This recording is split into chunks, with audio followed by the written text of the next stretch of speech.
इस वक्त पूरी दुनिया की नजरें भारत पर टिकी हैं, जिसकी एक वजह है G20 शिखर सम्मेलन, जहां दुनिया भर के देशों के बड़े बड़े नेता और राजनायक दिल्ली और एनसीआर के अलग अलग हिस्सों में ठहरेंगे। दिल्ली में इसके लिए खास तैयारियां भी की जा रही हैं। अब क्योंकि इस साल G20 की अध्यक्षता भारत कर रहा है, तो ऐसे में G20 शिखर सम्मेलन की मेजबानी के पास ही है। 9 और 10 सितंबर को दिल्ली में दुनिया के सबसे ताकतवर देशों के नेता और राजनायक जुटेंगे। ये G20 का अब तक का सबसे बड़ा आयोजन होने जा रहा है, जिसमें कुल 43 प्रतिनिधि मंडलों और उनके प्रमुख इसमें हिस्सा लेंगे। इसमें भारत के अलावा G20 के 18 देश और यूरोपियन यूनियन के प्रमुख शामिल होंगे। 9 देशों के प्रमुख आमंत्रित किए गए हैं और 14 अंतर्राष्ट्रीय संगठनों के प्रमुख भी G20 का हिस्सा बनेंगे। इन सब के साथ ही राजनयिकों और साथ ही प्रतिनिधियों की एक बड़ी तादाद दिल्ली में मौजूद रहेगी। G20 की थीम है एक धरती, एक परिवार, एक भविष्य,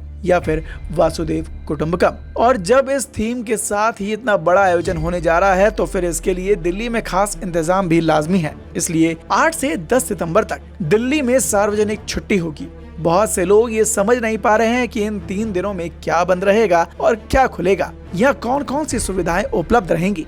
9 और 10 सितंबर शनिवार और रविवार बहुत से सरकारी और निजी दफ्तरों में वैसे तो वीक ऑफ होता है, लेकिन इनमें से ज्यादातर 8 सितंबर यानी कि शुक्रवार को भी बंद रहेंगे, क्योंकि इस दिन ज्यादातर विदेशी मेहमान दिल्ली पहुंचेंगे। अब क्योंकि हमारे देश में अतिथि देवो भव की सीख दी जाती है, इसलिए उन मेहमानों को कोई परेशानी ना हो और उनका भारत दौरा अच्छे से बीते, इसलिए प्रशासन ने ट्रैफिक और भीड़ भाड़ को कम रखने के लिए दिल्ली में 3 दिन की छुट्टी का ऐलान किया है। दिल्ली पुलिस की तरफ से चीफ सेक्रेटरी को लिखे गए पत्र के मुताबिक मुख्य समारोह स्थल यानी कि IECC प्रगति मैदान के अलावा राजघाट, IARI पूसा, NGMA यानी कि जयपुर हाउस जैसी जगहों पर विदेशी राजनयिकों का दौरा होगा। वो दिल्ली के मौर्या शेरेटन, ताज पैलेस, ली मेरिडन, ओबेरॉय, शांग्री-ला जैसे अलग अलग होटलों में ठहरेंगे, जहां से उन्हें आयोजन स्थल पर आना जाना होगा। इसलिए इन 3 दिनों के दौरान ट्रैफिक एडवाइजरी भी जारी की गई।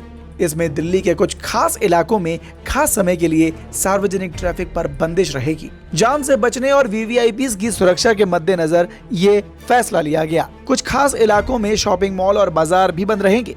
VVIP मूवमेंट वाले इलाकों में बसों को या तो बंद रखा जाएगा या फिर उनका रूट डाइवर्ट किया जाएगा। वहीं अंतर्राज्यीय इस बस सेवा को दिल्ली की सीमा के आसपास निर्धारित किया जा सकता है। हालांकि इस बीच मेट्रो रेल चलती रहेगी, लेकिन नई दिल्ली इलाके में पड़ने वाले कुछ खास स्टेशनों को सुरक्षा के लिहाज से बंद रखा जाएगा। G20 के इस महा आयोजन के बीच जाहिर सी बात है कि अस्पताल और इमरजेंसी सेवा, साथ ही रेल और हवाई यात्रा करने वालों पर इसका कोई असर ना पड़े, इसका भी ख्याल रखा गया है।